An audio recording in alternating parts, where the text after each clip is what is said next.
All right. Hey, what's up, everybody? Danny Jessup here. I'm grateful to be joined by Cameron Bodley. We're the Consult ROI podcast.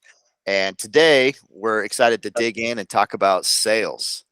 And I'm excited to see your perception of not only your perception of sales, Cameron, but the perception of just kind of what you've seen out there when it comes to sales and the word sales and kind of what that means or represents, because it has it means so many different things to so many people. But curious, when I say sales, what does that mean to you?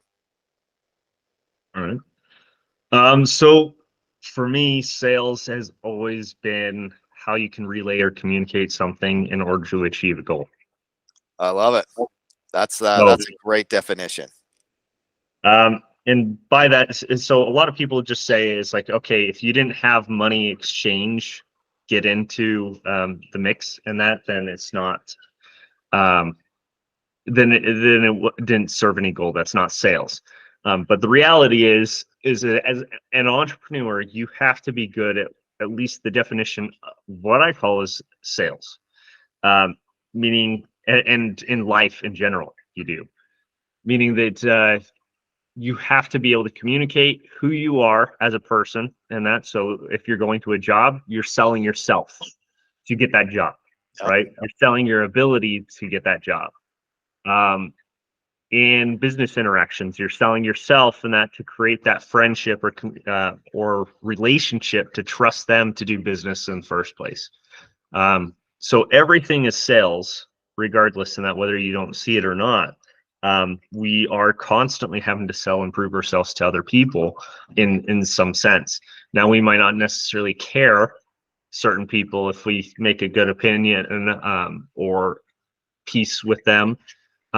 However, if you approach everything as almost like it is sales and that, um, it does two things. One, it shows kind of who you are as a person, and that you're what it is. If you do integrity based selling, if you do value based selling, if you do whatever, and then two, it creates if you do sales properly, in my opinion, it allows you to scale substantially and effectively in anything that you do, because there's a lot of times that I've run across people uh, that I never knew at that time were multimillionaires or very influential people that I would have loved to connect with.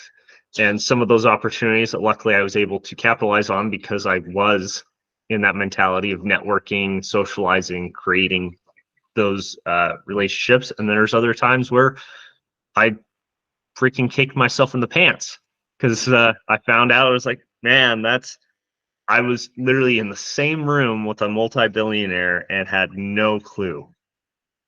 Right. And Right. sometimes you just never know it, right? And so, yeah, I mean, there's a kind of a lot to unpack there and things, but yeah, you're really selling yourself every single day, right? Whether it's to yourself to go and improve yourself or do something different out of the norm, or to help yourself or to help someone else. And that's what's great about sales and what's fun about sales. It doesn't always have to be a monetary transaction, right? Just as you said, you don't have to always exchange money, but in some sort of form or fashion, you are selling.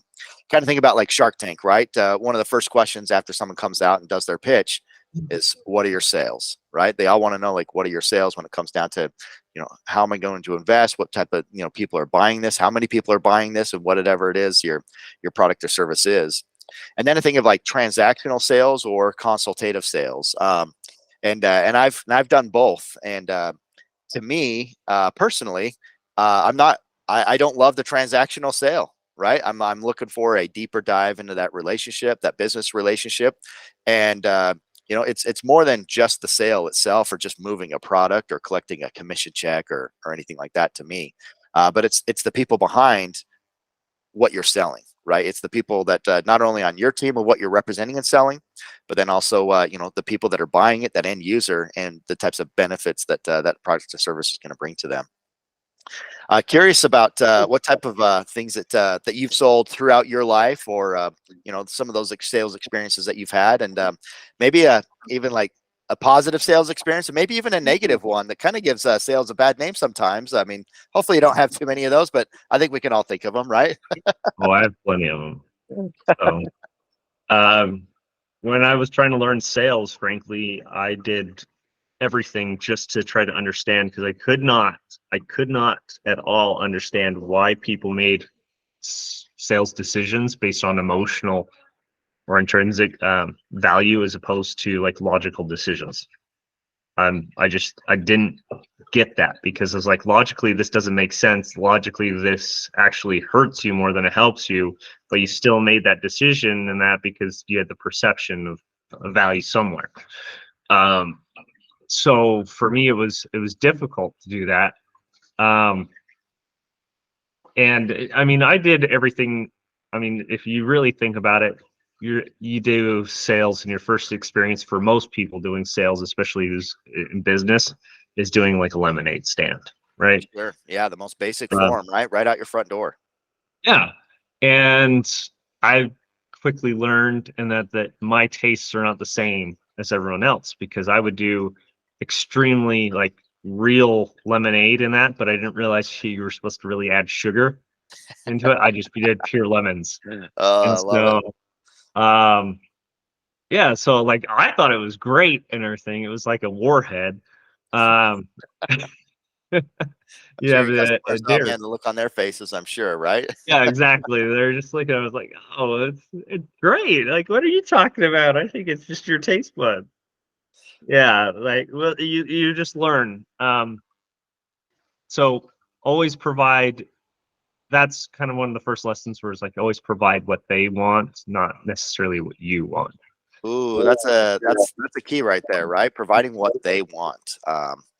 That's kind of getting yourself outside of that, right? So I mean, is a natural or a good baseline of just kind of like human interaction, the golden rule, do unto others, you'd have them do unto you. But what if the way I want it done isn't the way that they want it done, right? Yeah. And so to your point, Well, and exactly. there's a fine line, right? Because later on in life, I learned the opposite in that where people would be like, well, I'm only willing to do this and that. So can you meet this price point? And I'm like, oh, okay, yeah, sure. Um, and then that underserves the value and left me open for issues. And then I would get the finger pointed at me saying, hey, this is my problem. I'm like, well, you didn't want to pay for that. Like, That's exactly right. Yep. Exactly. And so yeah, and so a that's lot of times where they'll the try to power of undercut that no value. comes into play. Sure. Right. And not every sale is a good sale, right? Not every customer is a great customer if they're not seeing that value and they kind of I get the negotiation or kind of beating you up on the price or whatnot, but it seems like the ones that you really try to bend over backwards for, give this the best deal on the planet for, are the ones that are they your satisfied long-term customers that just champion you? Absolutely not, right? They're the ones that ends up Well, even having some challenges along the way because they didn't get the full value of what you're originally proposing from the start, right? even recently, we had a customer who, unfortunately, um, was very much in the mentality. It's like, hey, I just need this handled whatsoever and everything, and they didn't really want to take the time to understand what they were getting, and that's always a problem. And like people are like, well, they're still giving you a check. Well, see, the issue is as soon as somebody is willing to do that, but they're not willing to understand or take the time to really learn about your product and that, which could be a two-faceted issue. You could not be explaining it very well, or they just could not care. Um, and if it's the latter, that's always the biggest problem because what it does is it means that they are never going to truly see value in your service. And so they're always going to be the ones that are like in the tech industry, right? If everything's working flawlessly, it's why are we paying you? And if everything doesn't work, then it's, well, why are we paying you? Yeah, exactly, right. So it makes it a living nightmare because I'm constantly having to resell and resell and resell and like explain values and that they're never going to learn because of the fact that they're never going to take the time to even listen or understand. It's those same people that are going to their ears will do it, but they will just process it and have it go right up the other end, right? Right. Yeah. There's Um, no depth or breadth in the value, of not only just the product or service, but even your business relationship there as well. Right. well, I literally had to tell him, he was like, dude, uh, But because his first words to me was, it's like, well, I don't want to, like, I don't like this kind of tech stuff and everything, and I don't have no intention on ever learning it. And this is the same person who had ransomware 20 times on that, lost a lot of stuff, a lot of data, did a lot of things, like things were not operating. I was like, well, I think you need to learn some of the basics. Like, I'm not saying to get to my level of expertise, but I'm saying you need to understand the basics to where this stops happening. Because if we're Yeah. always in fire control or damage control mode, it's going to make it very difficult. It's always going to be a high stress situation, regardless of what I do for you, right? So if you're downloading viruses every 2 seconds and that, I still have to counteract that. And we've already tried restricting it to where you have no permissions to do pretty much jack. You didn't like that either. So there has to be a compromise. Either you need to learn, like, hey, this is the stuff I need to avoid to make sure that this doesn't happen, or I have to basically create a program to where you are babysitted, like you have no authorities at all. Which And do then he you want? loses control of And they're his like, whole oh, I whole just don't company, think right? that this is a good fit. And I'm like, great. Like, if you choose neither, then that's exactly what it is. It's not a great fit. That's exactly right. Right? And sometimes, every customer is not the best fit, right? Like you want every customer to have your products and services for sure. But then there's an Well, opportunity those are the cost people there that at give the you a same bad time too, name. right? Sure. Right. Yep. It's And they're not the give you the ones that full are going to benefit of the doubt. badmouth you as you were the problem in that. And so if you can identify that quick from day one, this is that what you were saying earlier. It's the power of saying no. It's the ability to say, like, hey, is this person a fit for my product or not? And sometimes that person has to go through some hard knocks. And this is obviously under the understanding that you are providing a truly valuable product that people need, right? Right. There's a lot of people that are selling snake oil and all this other crap. But if you're selling plumbing and somebody's expecting literally every single step of the way to be flawless, or expecting things that just simply can't be done, or wanting you to piecemeal something and then you realize it's going to cause flooding or other issues, and you're like, no, my name and reputation is not worth that job, then that doesn't matter how desperate I am. You then understand that that person bad mouthing you and that would have had a significantly worse impact. So even if you got, say, 5 grand from that job, right? Yep. The business that you would have lost because of him bad mouthing you or going off on doing that, because of course it was you just doing crappy work as opposed to them wanting crappy work, right? Right. Yeah. Oh, So no, go ahead. that's a great points there. I want to kind of go back to something that you mentioned earlier too, is that where you kind of had to wrap your head around of like, why are people, not going with the, or why are they going with the old adage, buying with emotion, but justifying with logic. What were some of the things that you kind of went through, or that you've seen, in how you kind of got past that logical side of things, and saw how it tied to the emotional side, and then put a little bit more of that together for you? Well, for me, it's the reason I did really well in Fortune 500 realm, in that because I was dealing mostly with like CFOs, CTOs, and people that already understood the value of what I was presenting, right? They already knew day in and day out. They had already dealt with other vendors like me. Um, and so it was a very simple cut and dry sell. Either, hey, A, I can do the work or I can't. And then B, it's it's basically that um, are you actually at a price that's competitive for our budget for this quarter, right? Sure. So that's the two things that they care about. And there's sometimes definitely that you'd be surprised how cheap Fortune 500 world is, because they think the world revolves, and somebody like the next CFO or whoever comes in, and they always think that they can do it cheaper. And they always have their friend that'll come in and say, oh, I can do this for a lot cheaper, and then realize, oh, actually, that's and those are the times, like, you go to McDonald's or any of these bigger chains or restaurants or anything, not to single them out, but you go to them and the experience is subpar, nothing works correctly, and everything else, because people try to cut corners and save a few bucks. That's literally what it is every single time. And they eventually usually go on this roller coaster where they don't see the value, and then enough people complain and they lose enough business to where now it becomes a logical decision to do it right. Does that make sense? So the Sure. emotional decision initially is like, hey, I want to save money. I want to do this. I have all these like feelings and things I want to accomplish. And then logically, oh, I actually shot myself in the foot trying to do that. Yeah, no, it's quite fascinating and stuff. I mean, yeah, from coming in and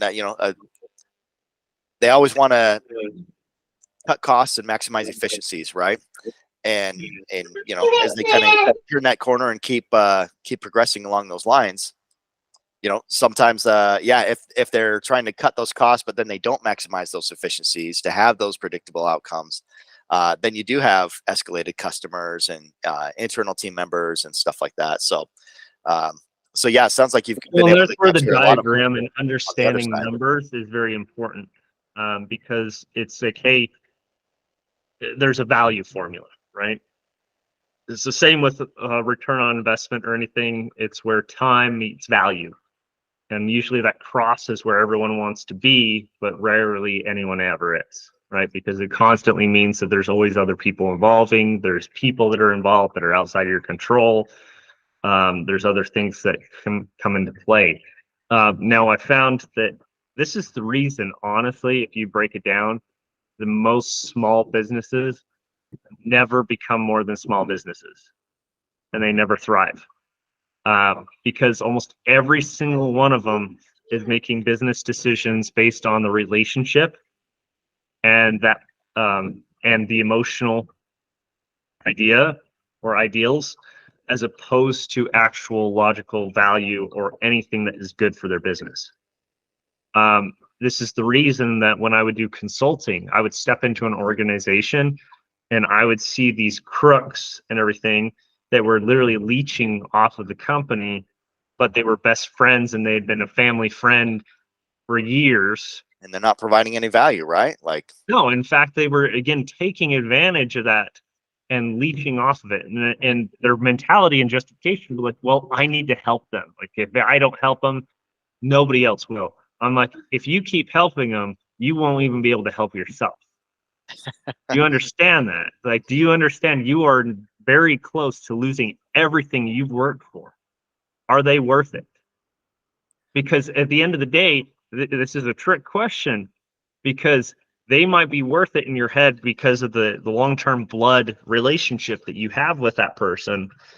But if you can't even support yourself, how do you think you're going to continue to support them?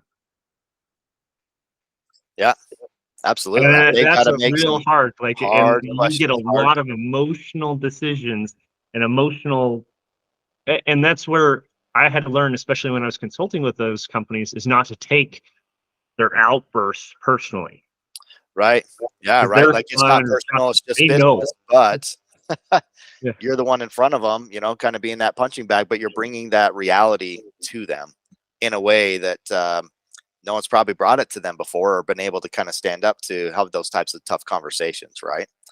What's been some of like the other side of that, kind of getting through that outcome there? So not taking those outbursts, personal. You're kind of like basically they hear you calling their baby ugly and their family members ugly too, right? Where Yeah. who knows if they've felt like you've earned the right to do so, but you have to kind of remind them, you brought me back in as this third party objective view to help you maximize efficiencies and cut costs. Really, I mean, really to kind of grow and scale to that next level. Well, I used to be, and I still am in some aspects, very blunt, right? And so I'd always say it and say it just like that. I would like call it out on it. And that usually always leads to negative experience. What I found, and this is the same thing going back to sales, um, you always want to put the information in front of them and let them think that they were the ones that discovered it in the first place. 100%. Right. And an effective way to do that is through a good, so I'm part of a group called integrity selling. It's a professional sales process, and part of that is through the interview process, is what we call it as this. So, having a defined sales process, and yeah, as you approach customers, a lot of times the answers to all the questions that you're asking them. There's no question that you don't know those answers. However, if you just tell them all day long, it means nothing, right? There's no tie to that. There's no tie back down for them to kind Yeah, of make name anybody meaningful, that listens meaningful during a use of it. lecture. Yeah, absolutely. And so Play it you've with got to ask kids those too, it questions, doesn't right? work. Yeah, exactly, right. So you've got to ask those questions that draw the gap, so that then they ask you about those solutions there, right? Um, and so that's in fact, the founder of Integrity Selling, Ron Willingham, he says that the soul of wisdom is found in the questions that you ask.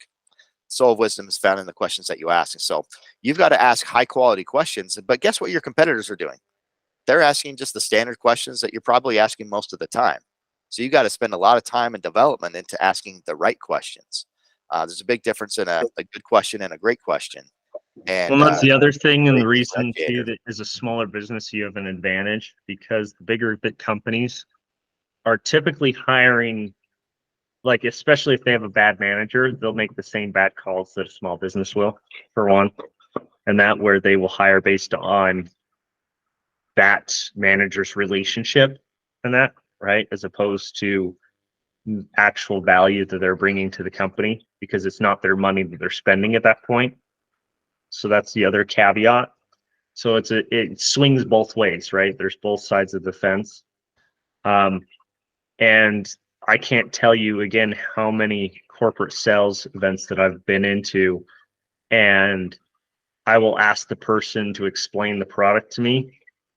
And I was like, and they go into the same pitch, and it's like, oh, hey, we're the best price and everything, and we provide the best service and everything else. I'm like, I don't know anybody in their right mind that's going to say that they provide shitty service. All right. Like, I don't, so I don't care. I don't care about price. And that throws people off. It's like, I don't care about price.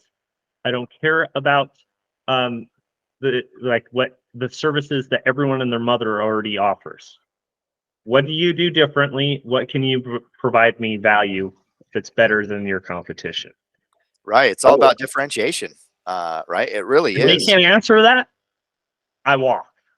Like, it's as simple as that. Yeah. But I And literally had somebody scratch their head and look at me and everything, like, oh, they had never thought of that. I'm like, okay, what is your value proposition? And they're value like, is not price, right? yeah, The value is not in just a number as you but start out. You've got to build up to that. And when value mm, exceeds the price, then you're ready to make those buying decisions. But if they just start off with, hey, it's this much money, who cares? It could be $1 million, could be $10 million, could be $500. It doesn't matter. There's no value in just giving a number. What's the purpose that it's trying to serve for you, and what are their needs, right? well, it's like one service it literally was a phone service, and they wanted us to push theirs. And I'm like, okay, well, what does yours do better? Right.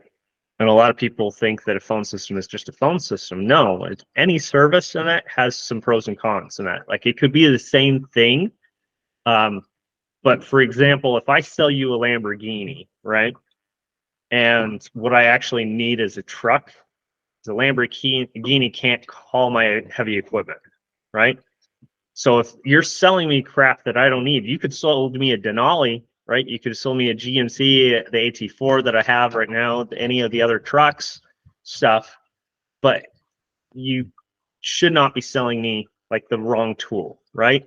That's It exactly doesn't right. fit my. And they find out if that's the right tool or not by doing a good, needs analysis, right? Asking you those quality questions to find out what your world looks like, what types of jobs that you're doing, or any of those things, right? And that's why I never listen to what the customer says that they want and everything. I ask them the questions and that and play an idiot. Yeah, I mean, you I, just got to draw it out so that they identify those gaps that they have. And then when you do, then they're asking you for the solution. And then you can proceed, you know. well, and that's where it was. It's guiding them through that process. And so it goes back to even what you said with integrity selling, which is like, hey, I already know that what you've told me is X, Y, and Z, but I can already see that all your problems are with A, B, and C, right? You just perceive it as this, right? And so How we address that is I ask them some really basic questions like, hey, I'm just trying to make sure that I understand and have good image in that. So I ensure that we set this up correctly for your needs, right? So with this system, are you trying to accomplish A or B? Okay. Um, have you experienced any of these symptoms or any of these things and that have gone on? Well, yeah. Okay. Um, when that happens, does this happen or this happen? Oh, that. Okay. Um, how about this? When you do this, does this happen? Okay. Yeah. Like, okay. So is this is the solution that you're wanting in that is that would this work better for you or this? And that's when it becomes like, well, actually, that would work a lot better. Mm. Okay. So based on that, then this is what I would propose. Right. And you've earned the right to then pitch, the solution and Even things if you there, had the right? answer from day one, right? That's exactly right. That's exactly right. Right. So I mean, if everything was just based off of a number, we'd all be switching to Geico, would we not?